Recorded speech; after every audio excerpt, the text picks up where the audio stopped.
What's going on, everybody? It's Kinetik615. Welcome back to the channel. Uh, this is my second attempt to do a recorded video of my thoughts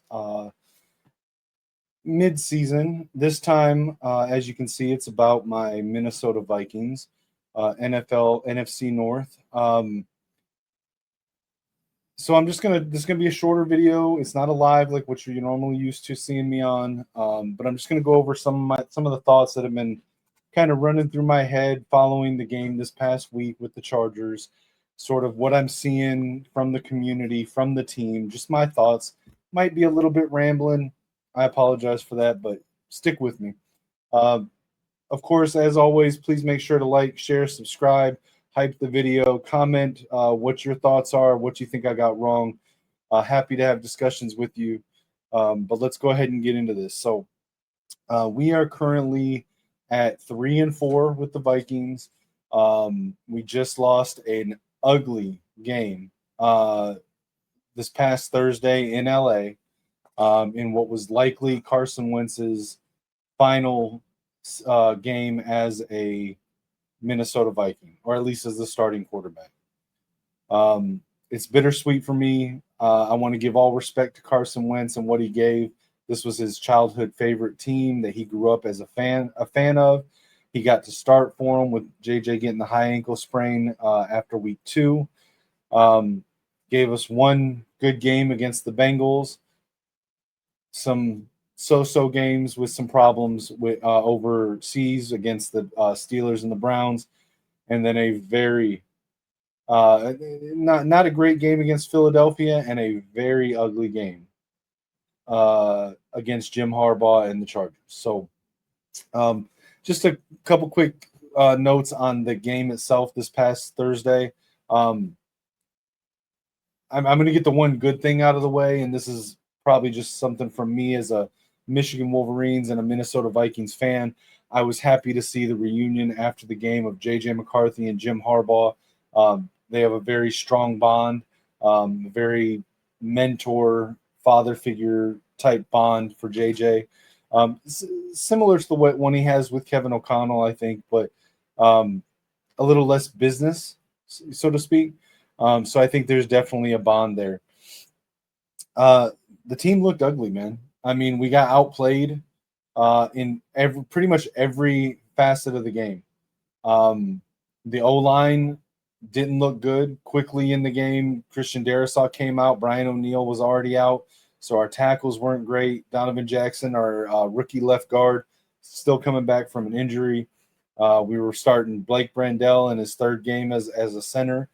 Will Fries didn't look horrible, but he also didn't look great either. Just a lot of bad, man. Jeff Okudah. Shout out to my guy Rap over on Vocal Vike. Check him out on YouTube at Vocal Vike. Sang the praises of this guy, Jeff Okudah, all off season long. And I told him, I said, I didn't think he would make the team. I don't think he should have made the team. We had Mekhi Blackman, who's balling out for Indianapolis. Why did we get rid of Mekhi Blackman and keep Jeff Okudah? Like, this is insane. Why are we not? Can Dwight McGlothern not do something? Zamaya Vaughn, they showed flashes in offseason training camp. You had Jeff Okudah out there for a whole 15 snaps, and every time he was on the field, he was instantly targeted by Justin Herbert, instantly targeted by the Chargers offensive coordinator. You know, I was skeptical when we went into the season with only 4 cornerbacks in the cornerback room and really only 2 truly playable cornerbacks with Byron Murphy and Isaiah Rodgers, who have looked great this season. But you're asking 2 corners to do the job of a room that should have 5 or 6 guys. In today's NFL, today's football, really, that slot corner, that nickel corner, should be considered a starting position. And we just said, you know what? We'll put Josh Metellus there. Now, don't get me wrong. I'm a big Josh Metellus fan. I think he's a Swiss Army knife. You can line up in a lot of places. Safety, linebacker, edge, off ball, whatever. It doesn't matter. but asking him to cover full time a nickel, a slot receiver, like you're going to end up with him getting beat. We saw it in the Philadelphia game. We saw it in the Chargers game. We should have Brian Flores, who I think is one of the top defensive coordinators in football today. This was one of the biggest blunders I've seen him make, going with a 4-man cornerback room and Jeff Okudah being the number 3 corner in that room. You're underprepared. You're not putting the right personnel out there. It's embarrassing. And I think a lot of what we're seeing with the performance of the team really comes down to Kwesi missing on draft picks. He's had a total of, I think, 8 first or second round draft picks. First of all, that's like half the number of the other top teams in the league in the same time span. But how many have hit? JJ's still on the team. Dallas Turner's still on the team. Who else?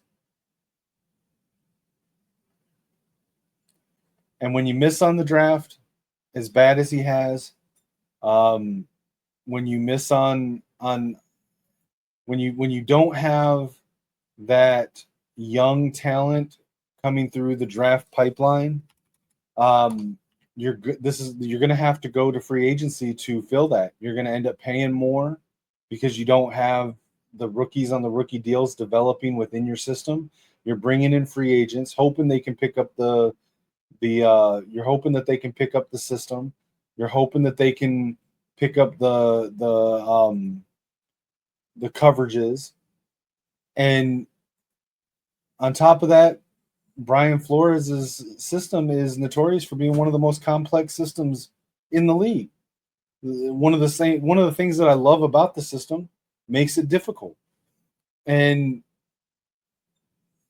the last few years, we've been able to sort of cover for the fact that we've had bad draft selections because we did hit on free agents. We hit on Andrew Van Ginkel and Jonathan Grenard. We were lucky enough to be able to bring in Stephon Gilmore last year, Shaq Griffin, and some of these guys. And we had steady contributors from Hitman's Harrison Smith and Harrison Phillips on the D line, and they kind of masked the misses that we had in free agent, or I'm sorry, masked the misses that we had in the draft by hitting in free agency. It's come home to roost this year. We were all high on Javon Hargrave and Jonathan Allen on the D line, Ryan Kelly, Will Fries on the offensive line. I was, I knew that they were older, but I trusted Brian Flores that he saw them and he said, these guys can still contribute. These guys can play in my system. Bring them in. And they just haven't. I mean, let's be honest. At this point, have Javon Hargrave and Jonathan Allen, have they performed better this season than the young guys on the defensive line that we've got? Jalen Redmond, Taki Taimani, Levi Drake Rodriguez, even the rookie Tyreen Ingram Dawkins. I would argue that we've gotten better contribution from those guys than we did from the high-profile free agent signees and Hargrave and Allen. Offensive line, prayers up for Ryan Kelly that he, for his health. But I've seen plenty of Vikings podcasters talk about that he may not play again. I mean, I know they're working towards it and he's hoping to come back this season. But at his age, with as long of a history of concussions that he has, he may not play football again. And Will Fries has been fine, but not to the level of what we expected when we brought him in. Then you add on to that the injuries. Christian Darrisaw coming back early, too soon from a bad leg injury. Brian O'Neill going down. Justin School, we brought him in. He was supposed to be a good swing tackle, and he's been hit or miss, and even he got injured.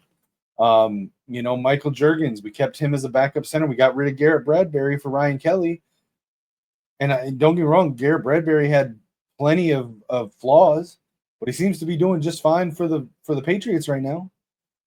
And we got rid of him, brought in Kelly. Now Kelly's out. We kept Juergens. Juergens was a mess when he came in week 2. I mean, our left guard out of Ohio State, Donovan Jackson, has been a godsend, but even he missed time with an injured hand this season. But that's not an excuse. Like, it's the NFL, and yeah, they should raise the roster size for the number of games that they're playing now, but they haven't, and every team's having to deal with that. Every team's having injuries. The Chargers have 3 offensive linemen that are out. Rashawn Slater, Joe Alt, another one, Mekhi Becton, I think. They're dealing with injuries to starters, and they're coping with it just fine. Because they actually have draft picks that they've gotten and developed. And why did we not address the concerns at cornerback in the offseason? Why did we bring in Jeff Okudah, who was widely considered a bust? And we looked at him and said, oh, yeah, we've got him. We don't need Mekhi Blackman. We can let Cam Bynum leave in free agency. And I love Harrison Smith, man. Hitman Harrison Smith. He's a legend. First ballot Hall of Famer, in my opinion. He's not a starting caliber safety in this league anymore. He's lost a step. He's lost the intensity. He makes up for it sometimes with his wisdom and experience and in the right spot for the right plays. Don't get me wrong. Amazing player. You got to think that this is his last season. And after we let Bynum go, I don't know, man. And I think it's just a misalignment of philosophy, because we got okay, so everybody knows I'm a huge JJ McCarthy fan. I'm a huge Michigan fan. I became a Vikings fan right around the time that the Vikings were rumored to be looking to get JJ. It kind of happened unexpectedly. So I was over the moon happy when the Vikings selected JJ McCarthy. I was a big fan of Dallas Turner when they picked him. I know some people think that are down on Dallas Turner. They look at Jared Verse, but the thing with JJ and Dallas Turner both is that they were 2 of the youngest players in the 2024 draft. Like, they were always going to be a high ceiling type of player, but it was going to take time to get there. It's going to take reps. It's going to take going through the ups and downs with both of those players. And this idea of we can't go into a rebuild, it has to be a competitive rebuild. I get it. Nobody wants to go through down years, but to pigeonhole the staff into not being able to fully commit to a rebuild and then having the misses that we had in the draft sort of backs them into a corner where they had no choice but to go out, and they take a team that was looking at drafting young guys, trying to develop them for the long term, and having JJ be the franchise quarterback for the next 10 years in the franchise, right? And then we had all that cap space after last season. And what do we do with it? We go out and we end up bringing in ultimately one of the oldest rosters in the league. So then you have this divide among fans and analysts, and maybe even in the locker room, where, well, we're built to win now, so we can't put JJ out there just to get the reps, the way that the Patriots did with Drake May last year, and now you look at that tree bearing fruit. The way that the Titans are with Cam Ward, the way that the Denver Broncos did with Bo Nix. So we can't do that with JJ because we've got a roster that's built to win now. We've got guys on the roster who aren't looking at next year. They're looking at this year. Those are 2 things that are at odds with this roster. And it can cause problems, and I think that we're seeing that it is causing problems. I think we need to be able to fully commit to a rebuild and fully commit to the development of JJ and Dallas Turner. And we have to get better with the young guys, bringing them in, developing them. It has been very disheartening as a Vikings fan 2 years into my fandom to watch how our fan base has bailed and turned on JJ McCarthy and Dallas Turner. Comparing Dallas Turner to Jared Verse, you're comparing a guy 3 years younger with a lot fewer snaps, but a much higher athletic profile and ceiling to Jared Verse, who came in and started from day one and was already 25 years old his rookie season. Jared Verse had to come in. He didn't have a Jonathan Grenard and Andrew Van Ginkel to sit behind that was having the type of season that they did last season, right? And then you had Dallas Turner all offseason. The plan for Dallas Turner was to rotate with Grenard opposite Van Ginkel. But then Van Ginkel goes out with the neck injury, and now we're asking him to play Van Ginkel's role. And anybody that's watched the team knows that Van Ginkel and Grenard do two completely different things. Dallas Turner does not have the mass, the body width, the height, or the strength to play the Van Ginkel role full time. He's not that type of player. He's an athletic, quick edge rusher that can also drop back in coverage.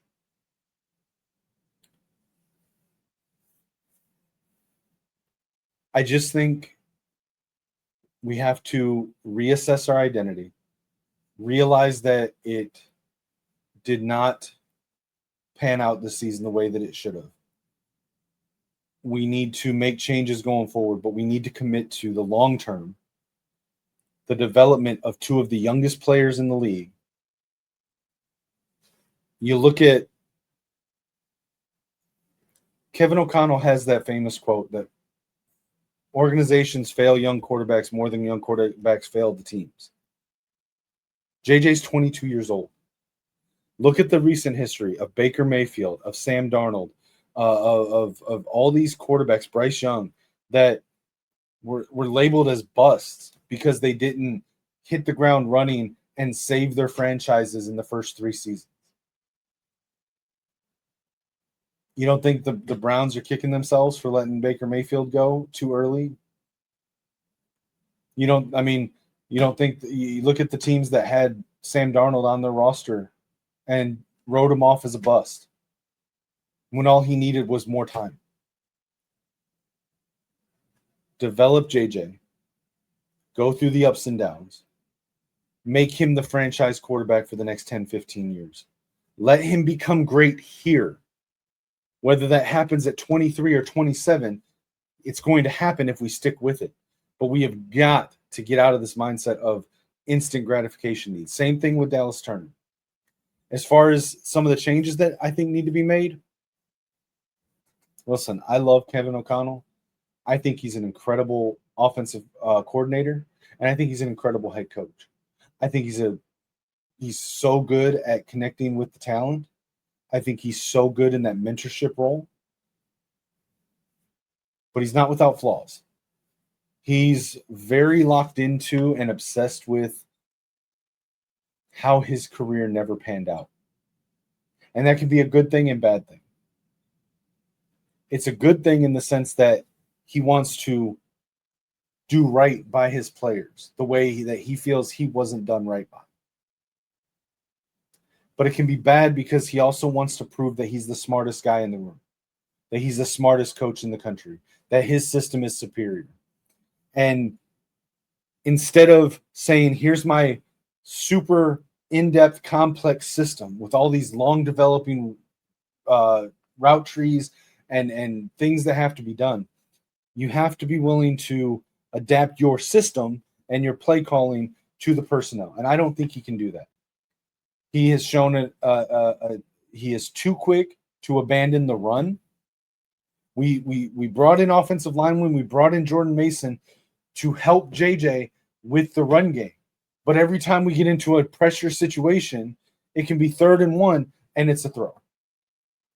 And with JJ, you go back and watch week 1 and 2, and he kept giving him these long plays and routes to develop. He wasn't giving him quick outs or slants or corner routes or anything with check downs. He was giving him all these long developing route trees.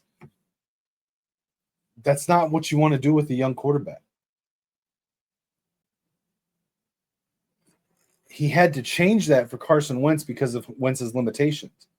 And you could tell on Kevin O'Connell's face in the post-game pressers, he hated it. Absolutely hated it. In my opinion, Kevin O'Connell needs to give up play calling. I don't know if it's Wes Phillips. I don't know if it's another guy. Kevin O'Connell needs to be in the game planning sessions, in the passing game coordination, but he needs to hire somebody, preferably somebody that can coordinate a good running game, and let them call the plays. He can have input like, hey guys, let's call a pass on this next play, or let's run it the next 2 plays, or if we get down here, do this. But let somebody else play call who won't abandon the run, who will tailor the play calling within your system to the personnel.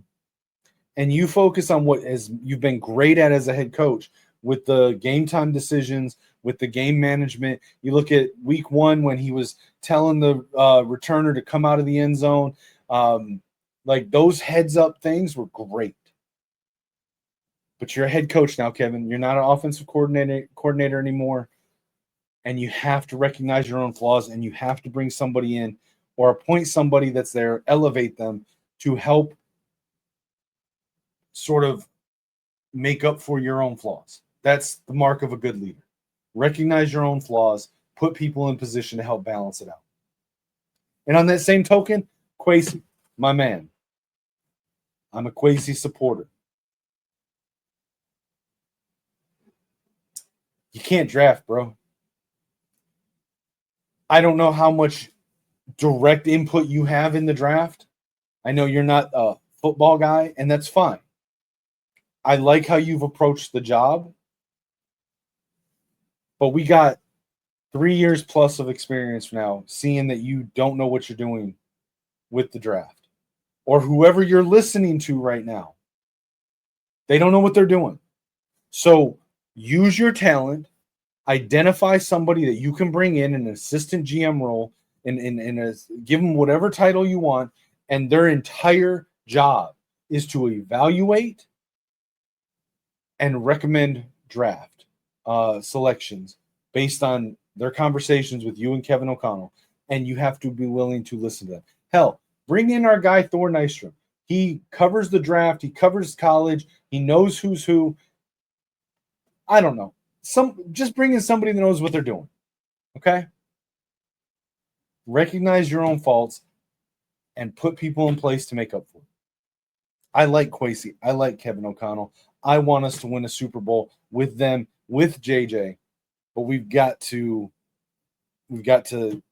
get on board, get in the right lane. We need to recognize where we are as a team. We need to correct the route, put JJ in, ride the ups and downs, let him learn the system, tailor the system to him, build around him. And some tough things are going to need to be examined, man. Do we keep TJ Hawkinson? Are we going to re-sign Jordan Addison? If not, do we want to trade him and get a head start on rebuilding? To build around JJ.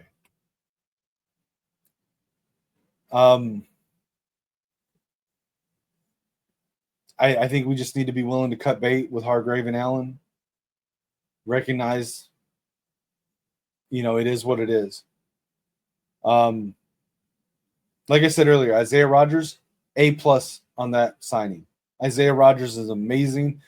Seems to be a great guy. Follow him on X. He's a great follow. Interacts with the fans. And guys, this inboxing players post game and saying nasty, hateful things to them, do better, guys. There's no room for that in the fan base. Don't be that guy. These players are going out there and putting their bodies on the line and playing their hearts out for us. Don't be that guy. That is completely unacceptable. If you know, you know. Completely unacceptable, guys. Do better. All right. But yeah, we got to fix the O-line. We got to, get back to what we were doing, stick to the plan, correct course, and let's do it. All right, before I get out of here, guys, I want to have a little bit of fun, leave on a high note. I love drafting. I love mock drafting.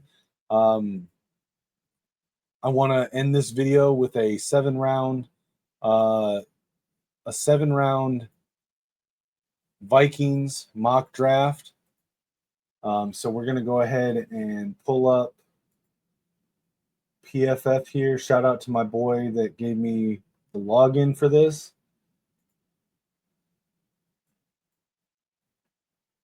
All right.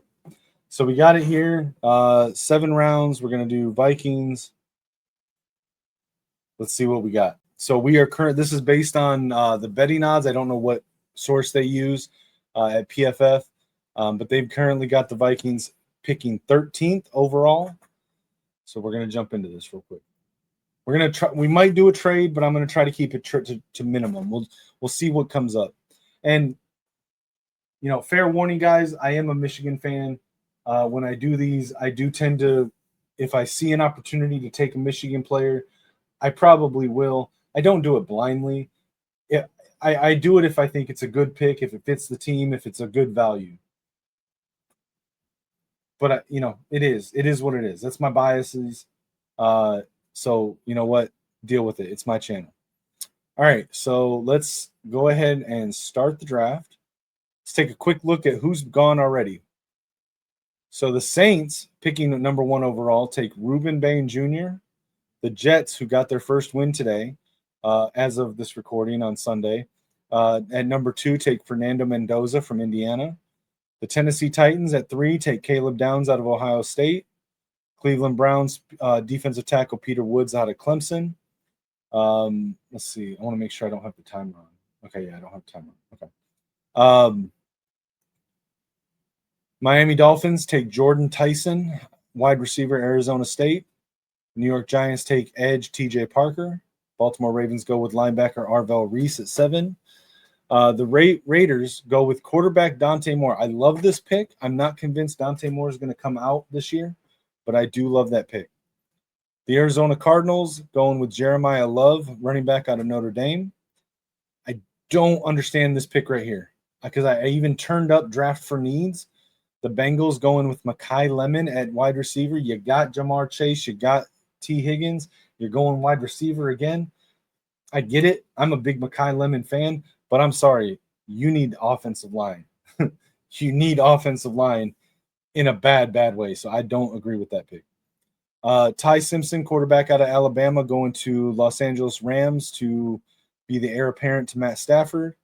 And Commanders go with cornerback Jermad McCoy out of Tennessee. So what do we got here? Looking at best available, we've got Kenyon Sadiq out of Oregon, tight end, Kedrick Falk, edge out of Auburn. I got cornerback Mansour Delane out of LSU. Caleb Banks out of Florida. Okay, so my personal opinion, I think our biggest need for the Vikings is cornerback. And unless there are no good options at cornerback, when we pick, I'm going cornerback. I think we've got 3 options here: Mansour Delane, Avion Terrell, Colton Hood. Now, I like Avion Terrell. Based on what I've seen, and I'm not the greatest college evaluator, so let me know in the comments what you think of this. I'm sure that I'm going to make stupid picks here and make mistakes. Help me out. Educate. Be respectful. Tell me what I'm missing. That way I can take that knowledge into the next time I do a draft, because this will not be the last mock draft I do. But we got Avion Terrell here. He's 5'11", and from what I've seen, he's very much a slot corner. And I think our cornerback 1, Byron Murphy, is that kind of hybrid that moves into slot corner when needed. So I don't think Avion Terrell's the right pick. I think we're probably looking at Mansour Delane or Colton Hood. Mansour Delane out of LSU. I like him a lot. I believe he transferred into LSU this year. I do like Mansour Delane. It's too early for there to be analysis. I know LSU's not having a great time this year, but he's got pretty good coverage grade, pretty good run defense, man coverage, zone coverage, all the way around. Let's look at Colton Hood because I also like Colton Hood. So I think Mansour Delane obviously has better ratings here. They've got a very similar build. So I think for this one, I'm going to go ahead and go with Mansour Delane from LSU. I want to go back and look at the rest of the first round real quick. So let's just go back and look at who else went in the first round. So we got, after we took Mansour Delane, Keldrick Falk went to the Texans, edge. Tight end Kenyon Sadiq from Oregon went to the Panthers. Defensive tackle Caleb Banks from Florida went to the Cowboys. Edge out of Texas Tech, David Bailey went to the Bears. Wide receiver from Ohio State, Carnell Tate to the Chiefs.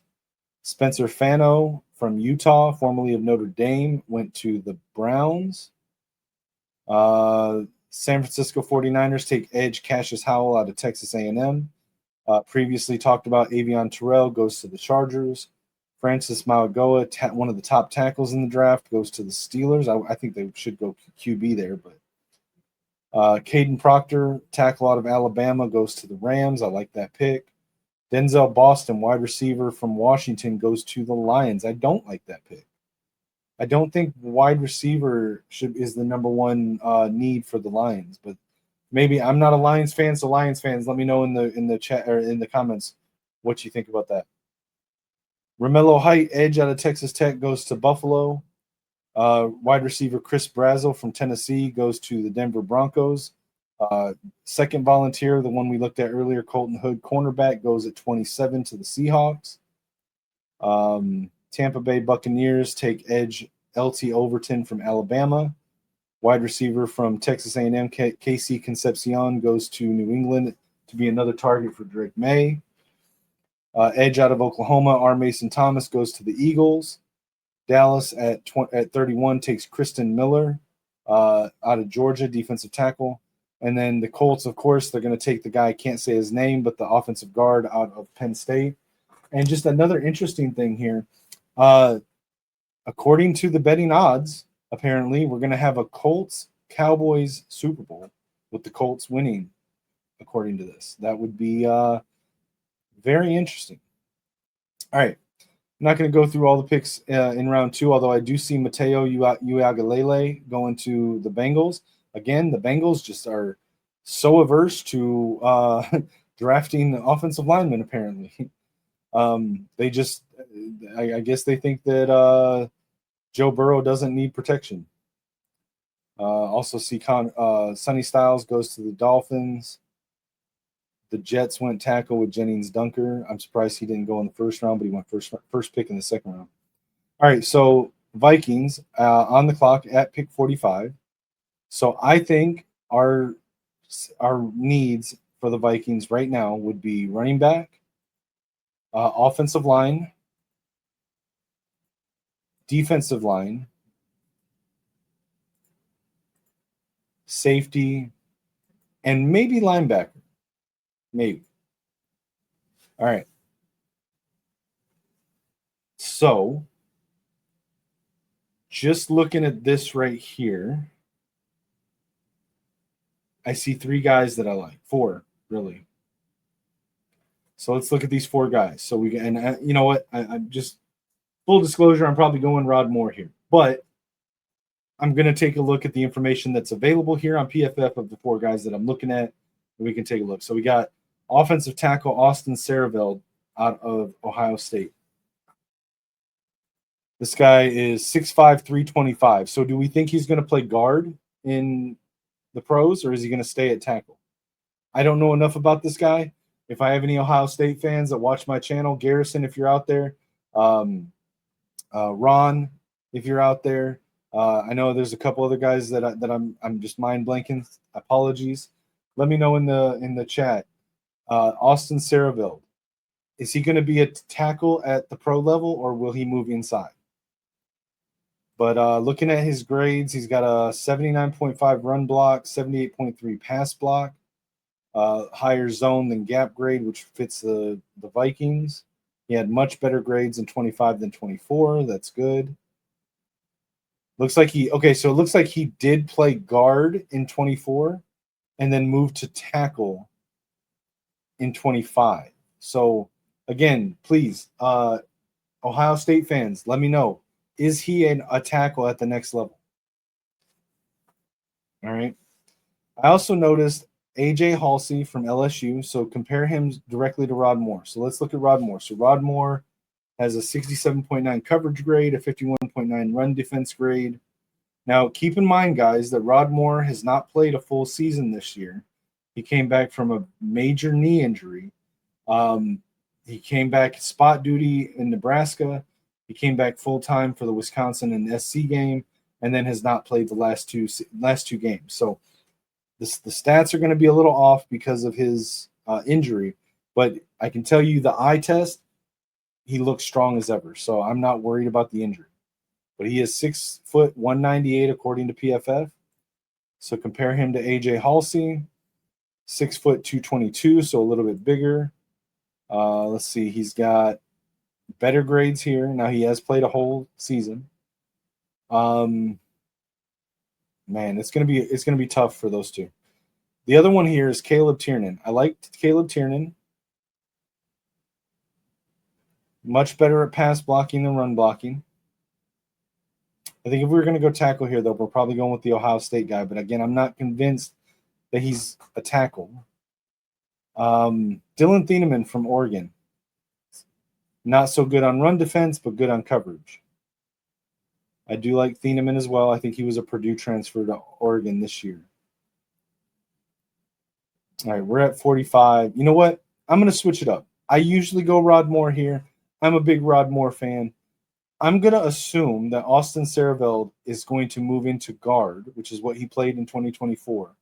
And I'm going to draft him to be the replacement, maybe not in 25, but definitely in 20, or excuse me, maybe not in 26, but definitely in 27, because we will eventually lose Will Fries. He's not the youngest guy.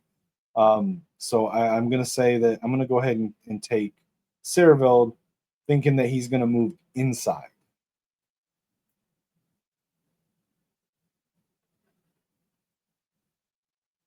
Okay. I also could see us taking a tight end, especially if we're looking at getting rid of TJ Hawkinson, according to the rumors. All right, so I think we still need. So we'll add tight end to the list. We'll put running back. We already addressed interior offensive line, but I think we still need a center. Safety. I don't know if we need corner, at least not yet, to double down. We'll leave linebacker off for right now. We need a center. Did Slaughter already get picked? He did. Jake Slaughter already got picked. Not sure we're going to get a center here.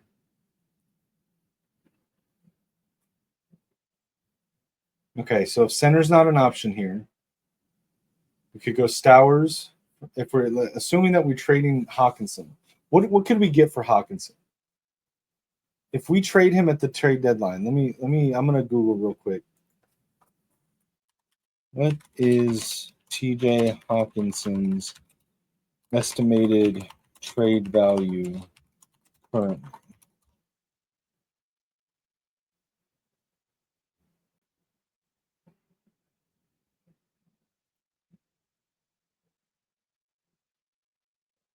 $11th among tight ends.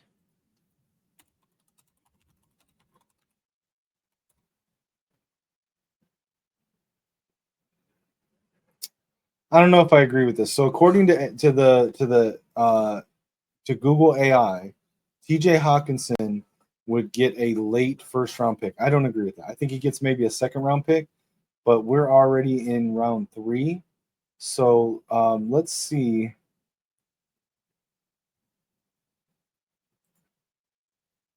I'm going to take Stowers here. But let's see if we can get a couple picks for TJ Hawkinson.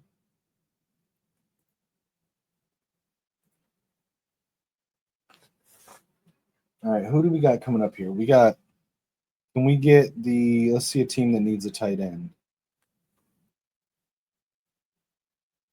It says the Broncos need a tight end. So let's see if we could trade with the Broncos. Can we get their number 90? It says that it would be accepted. 101, 126. Oh, wow. They would give up a lot for Hawkinson. All right. I don't think taking all of those picks is realistic. So let's say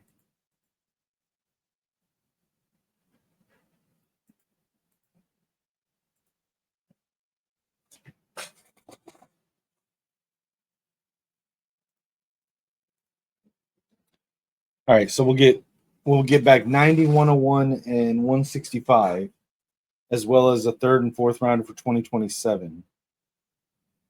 I don't know if that's realistic. It's probably not realistic, but I'm not super well versed on trade value and draft pick value, so I'm just going to go by what PFF is saying here. And PFF says that this has a 60% chance to be accepted. So we're going to offer this. They accepted it. So now we're going to go ahead and draft Eli Stowers to be the replacement for TJ Hawkinson. All right, now we're up at 90 with the pick that we just got from the Denver Broncos. So let's add running back. Let's add safety. We'll do defensive interior. We'll do linebacker. And you know what? We're going to put wide receiver on there as well. All right, so we got Zakee Wheatley from Penn State. Really good grades. I don't know much about Wheatley. 6'2", so he's got a good build, 202. That could be the guy. I'm thinking that might be the guy. Yep. Okay. We're going to go with Zakee Wheatley to replace Hitman Smith. Wait, let me also add cornerback, because we could double up on corner at some point. But I still think we're going with Wheatley to replace Hitman Smith.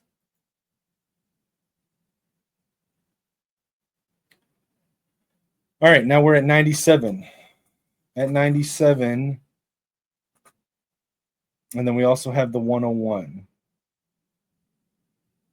Let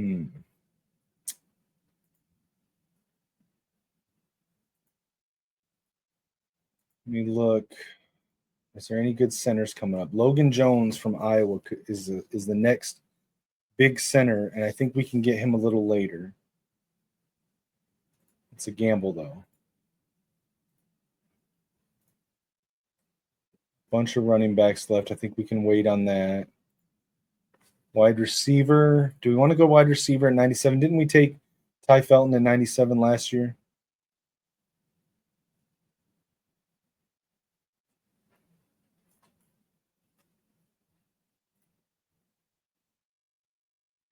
Let's look at defensive interior.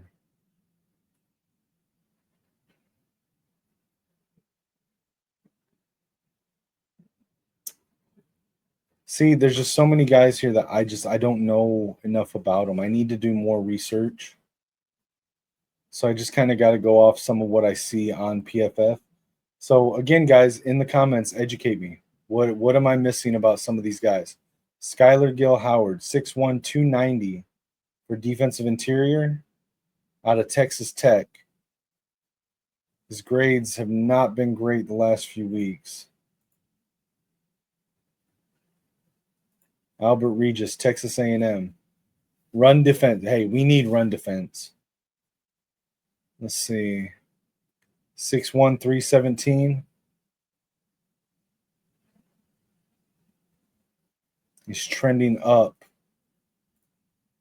the last 3 games against Florida, Arkansas, and LSU. You know what? I'm going to go here. I'm going to go with Albert Regis. We're going to get a defensive tackle, assuming that we don't keep Hargrave and Allen.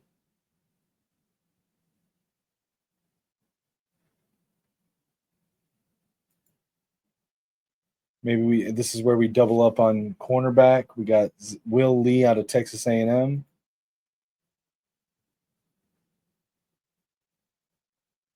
Plays mainly boundary corner. He's got a lot of snaps there. 6 missed tackles. Not great in run coverage. Let me look at Xavier Scott. Xavier Scott kind of looks better. 5'11", a little bit smaller. Malik Muhammad from Texas.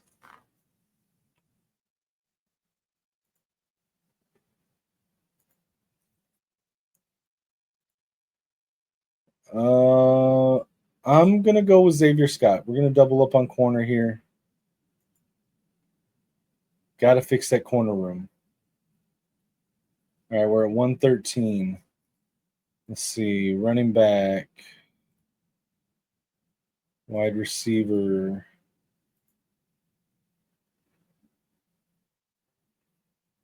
Let's look at linebacker as well. Eugene Wilson out of Florida.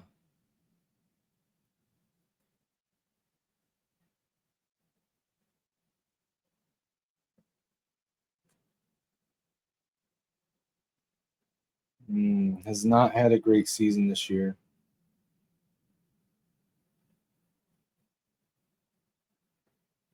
Got targeted a lot more in 23. I don't know if I'm liking what I'm seeing there. What about Eric Rivers?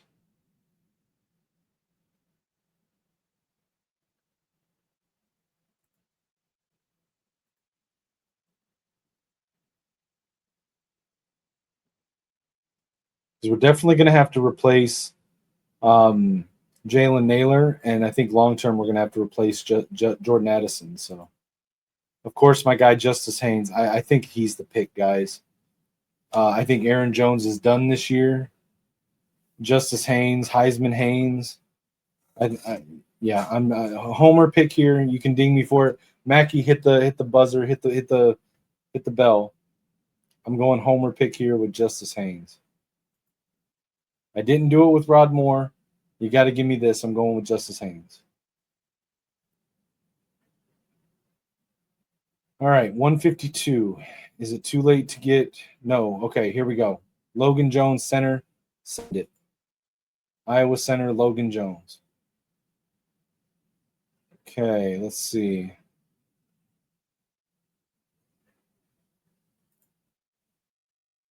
Wide receiver. We'll look at wide receiver. We'll look at still look at interior offensive line, corner, D line, linebacker.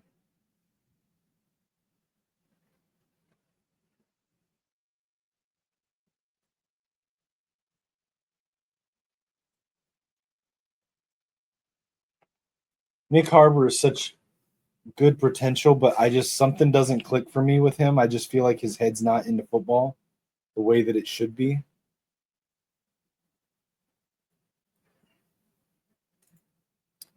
Do we want to go 3 picks for the interior offensive line?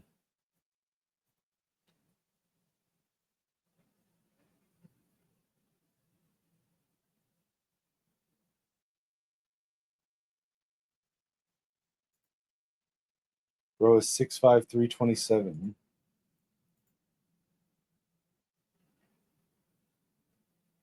Maybe. We are picking in the 5th round here, so keep that in mind. Wide receiver Jace Brown.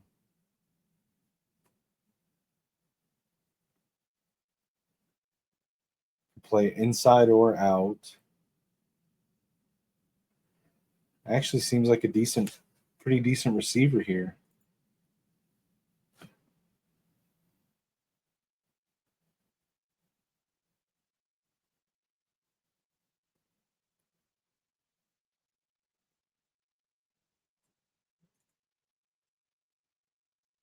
Cario Davis is another good corner. 6'4". Man, do I want to go three corners? Do we need three corners? Man, now I'm kind of regretting picking Xavier Scott. I should have waited, but I really like Cario Davis. We've still got this pick and 6 more. Man, send it. I'm going with Cario Davis. 3 cornerbacks in the draft. We got to fix that corner room. J.C. Brown is still here. All right, you know what? I'm gonna send that too. I like that. I like that receiver. We're gonna go Jace Brown. I don't know if it's Jace or JC, but we're going with it. All right, we're on the clock. It's 173. All right, so we've got a wide receiver. We've got a tight end. Do we want to look at tight end again?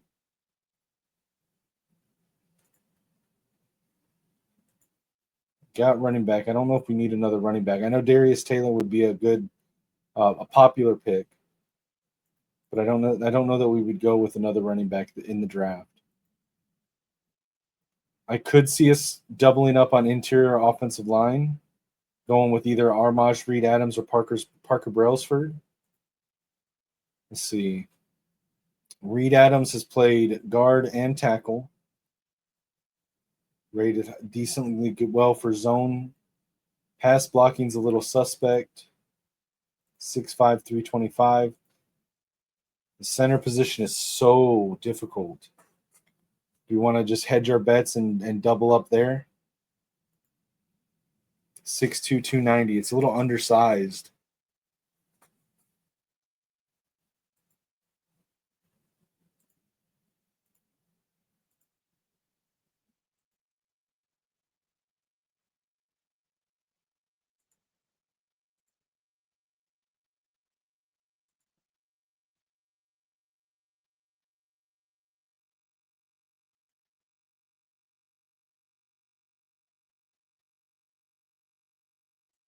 All right, I think we go with the third offensive lineman here.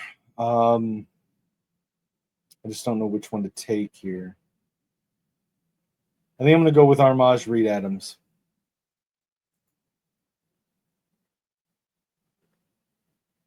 All right, we're up at 191.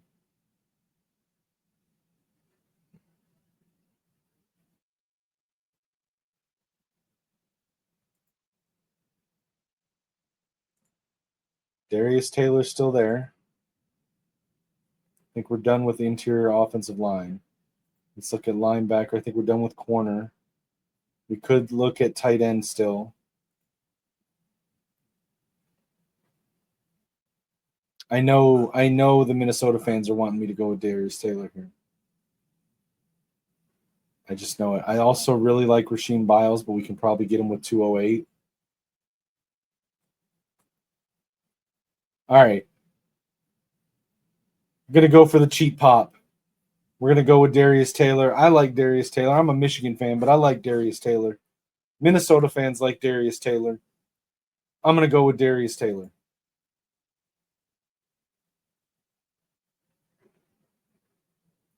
Okay, can we still get... Let's look at linebacker. Can we... Yeah, Rasheem Biles. I'll take that all day. Rasheem Biles. Okay, let's look at tight end again.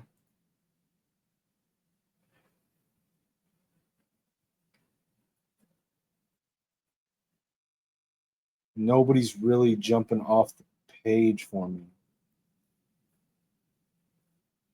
So I'm just going to take a flyer on my guy, Marlon Klein. It's a little bit of an upside pick here, but we're going to go with Marlon Klein.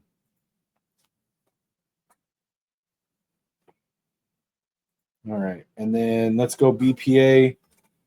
Let's see. So we went with Armaj Reed Adams. Let's hedge our bets at center. Let's go ahead with another center with our final pick, because you never know what's going to happen. Oh, but Patrick Payton is still here. Ooh. if Van Ginkel's out, and we know that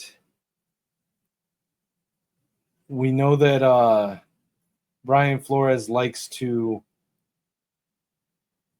have a 3 rotation pass rusher. Oh man, Patrick Payton. Okay, Patrick Payton or Iapani Lolu. Oh, Lolu's good though, and center is such a big need. But we've already picked 3 offensive linemen. I think we got to go with Patrick Payton.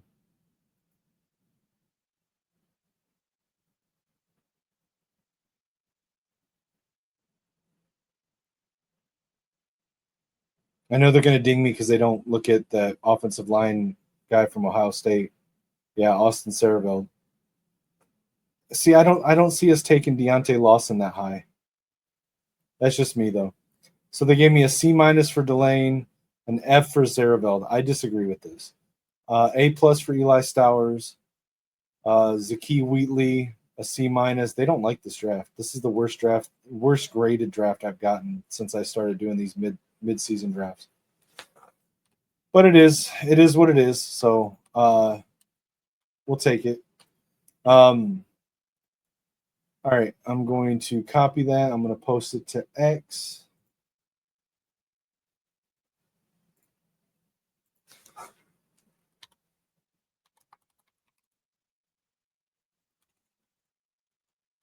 My weekly way too early Vikings mock draft.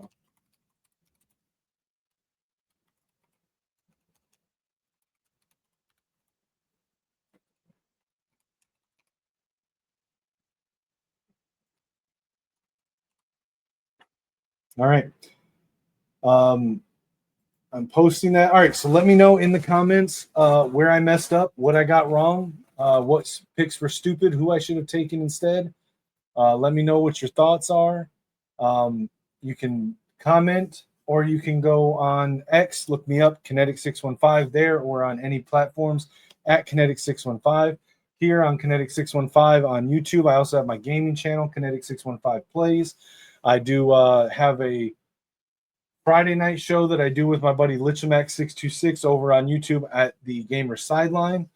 And then I do the Saturday morning AM Scramble with Mike Alibaba and Lucian Graves over at the Final Whistle Network. Check out in the hold on, let me take this down. In the corner here, the QR code. Thank you, Lichamax, for generating that for me. That will take you to my GoFundMe. For those that know what's going on and have contributed, I appreciate you. For those that don't, there's a description. You can find the link here on the QR code. You can also it's pinned at on my X profile at Kinetik615. It's also on my YouTube profile. If you click on my YouTube profile, my channel for Kinetik615. Going through a hard time for my mother who's fighting cancer, for myself. I've got to have multiple spine surgeries, among other surgeries. That's going to take about 5 to 7 years, and I'm currently trying to keep bills paid while I'm going through the process to get disability to help support us through this trying time as I'm getting the surgeries and stuff that I need to be able to get back to working condition. But best case scenario, about 5 years, as many as 7 or 8 years to get all the surgeries done and heal, hopefully, to get cleared to work. So I appreciate everyone that rocked with me. This was a lot longer of a video than I intended, but follow me everywhere on social media. Like, share, and subscribe. And as always, guys, until next time, take it easy and go blue and Skol Vikes. From joystick dreams to Friday night lights, it's controllers and cleats under podcast mics with Life Max driving deep like he's throwing a bomb, and Kinetik calling audible, staying calm in the storm. From the field to the sticks, yeah, we bring the heat. With Kinetik and Leash Max, never miss a beat. When the final whistle blows or the credits roll, we're signing off strong, that's how gamers take control. Catch us on the sideline where legends chill, where the playbooks flip and the passion's real. If you heard the takes, then you know the drill. Till next time, fam, keep it clutch, keep it skill. From the field to the sticks, yeah, we bring the heat. With Kinetik and Lick never miss a beat. When the headset's off and the lights go low, we'll be back next game, y'all already know. We out.